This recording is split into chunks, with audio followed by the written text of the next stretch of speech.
যুক্তরাষ্ট্রের সঙ্গে পারমাণবিক আলোচনা করলেও ইরানের উপর থেকে কোনো নিষেধাজ্ঞা প্রত্যাহার হবে না বলে জানিয়েছেন দেশটির সর্বোচ্চ নেতা আয়াতুল্লাহ আলী খামেনি।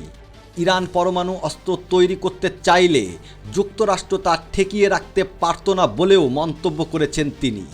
বৃহস্পতিবার এক প্রতিবেদনে আল জাজিরা জানিয়েছে, যুক্তরাষ্ট্রের প্রেসিডেন্ট ডোনাল্ড ট্রাম্পের কাছ থেকে পরমাণু চুক্তির বিষয়ে আলোচনার আহ্বান সম্বলিত চিঠি পাওয়ার পর বুধবার ইরানের সর্বোচ্চ নেতা আয়াতুল্লাহ আলী খামেনি তা প্রত্যাখ্যান করেছেন। এর আগে গত সপ্তাহে ট্রাম্প জানান, পরমাণু বিষয়ক আলোচনার প্রস্তাব দিয়ে খামেনিকে তিনি একটি চিঠি পাঠিয়েছেন। ট্রাম্প প্রশাসনের সেই চিঠিটি সংযুক্ত আরব আমিরাতের কূটনৈতিক উপদেষ্টা আনোয়ার গারগাশ বুধবার ইরানের পররাষ্ট্রমন্ত্রী আব্বাস আরাগচির কাছে হস্তান্তর করেন।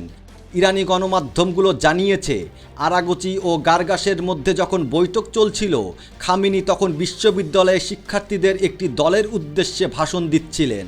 আয়াতুল্লাহ আলী খামেনি বলেন, আলোচনার জন্য ট্রাম্পের দেওয়া প্রস্তাব এক ধরনের প্রতারণা, যার লক্ষ্য হচ্ছে বৈশ্বিক জনমতকে বিভ্রান্ত করা।